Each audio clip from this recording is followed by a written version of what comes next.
Though the Governor's Awards are not televised, they remain one of the most celebratory and meaningful nights of awards season.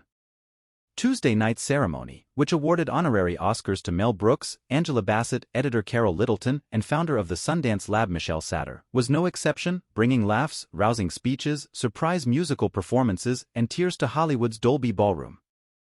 There was plenty of A-lister hobnobbing, Emily Blunt helping Cillian Murphy hunt for his lost cell phone, Margot Robbie and Bradley Cooper having an enthusiastic, lengthy conversation, could there be a collaboration in their future, and Natalie Portman chasing down America Ferrera to give her a hug. But the night's true highlights were in the heartfelt, hilarious, and moving moments on stage. So much so, that it's a real shame the evening is smushed into a brief clip package on the Oscars broadcast and not given its own airing a la the AFI Life Achievement Ceremony on TCM. After Joe Coy's disastrous outing at the Golden Globe Awards on Sunday night, one could once again see the argument for going hostless at an awards show. But John Mulaney, who was a surprise reveal once the ceremony got underway, reset the tone for the season with a killer set that was a masterclass in how to poke fun at the year's films and the absurdity of the industry without reaching for the low-hanging fruit. He joked about Maestro with a quippy line about how the film's original title was By Felicia, and poked fun at Cooper's 6-year commitment to learning accurate conducting. Later, he riffed on Cooper's much-discussed prosthetic nose as Leonard Bernstein, joking that the same guy who did Cooper's makeup did honorary Mel Brooks' entire face, body, and personality for the last 97 years. Mulaney called attention to the Globes without naming them, saying, "I'm sure you're looking me and thinking, oh great, another goddamn stand-up comedian here to make fun of us and our sacred rituals." This led to a hilarious bit where he shared an email from his agents about auditioning for the role of a young cop in an upcoming untitled Maggie Gyllenhaal project, which he did not end up booking. The opening was tight, concise, and genuinely funny, bursting with Mulaney's sardonic wit and a genuine love for the movies. Can he just host everything from now on? Matthew Broderick and Nathan Lane pay musical tribute to Mel Brooks at 97 years old. Mel Brooks has a list of previous collaborators as long as a CVS receipt. But the Academy turned to two stars who made Brooks a success on Broadway to pay homage to the comedic master. Lane and Broderick, who starred as the original Bialystok and Bloom on Broadway, delivered a heartfelt speech to Brooks and the impact of his films, before breaking out into a musical medley.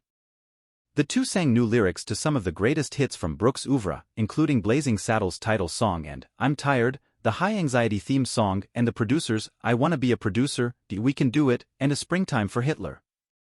We'll regale Mel because we love to sing his songs, the two sang. And we love to hear two of Broadway's greatest stars deliver a duet in inimitable fashion, because when you got it, flaunt it. Mel Brooks brings the laughs. Brooks, still spry and sharp as a tack, accepted his honorary Oscar in person.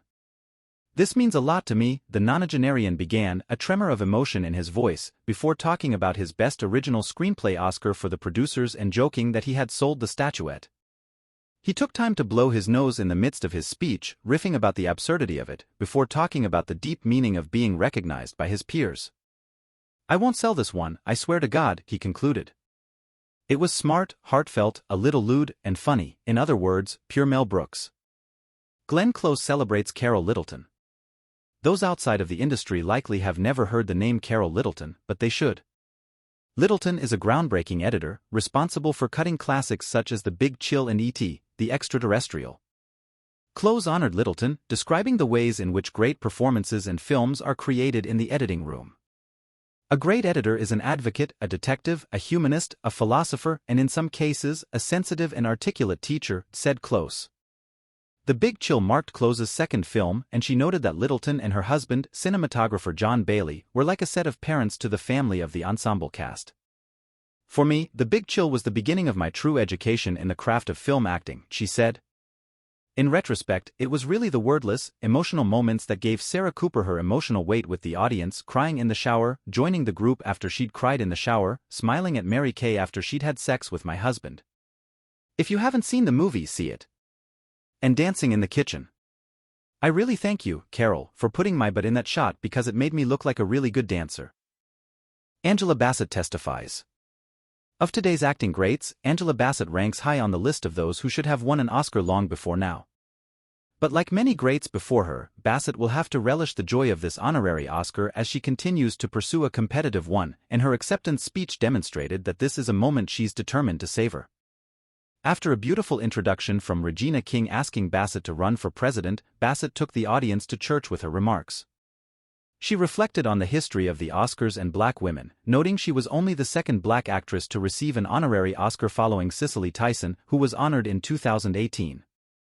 Bassett also called out Hattie McDaniel, the first black person to ever win an Oscar, who has made headlines recently for the Academy's restoration of her lost Best Supporting Actress plaque to Howard University. Bassett celebrated McDaniel's historic win and the barriers she tore down with it, before calling out the names of the 10 black actresses who have won Academy Awards in the organization's history as beacons of hope. "This honor isn't just for or about me," she said. "What I hope this moment means is that we are taking the necessary steps toward a future in which it is the norm, not the exception, to see and embrace one another's full humanity, stories, and perspectives. This must be our goal, and to always remember that there is room for us all. When we stand together, we win together." To my fellow black actresses, fill your hearts with courage and strength, because regardless of what you may see or think or feel, your contributions do matter, she continued. Take comfort knowing that your performances have given hope, offered a different perspective, and for others just pure joy in a time of need. Never allow fear, frustration, or disappointment to get in the way of the blessings that are divinely and deservedly yours. Remember who you are and who our ancestors intended us to be. I proudly share this honor with women who stand up when they are told to stand back, who speak up when they are silenced, who remain determined when they are told they are defeated. These women represent those who I have had the honor to portray, as well as the everyday women who surround us and inspire us to keep striving.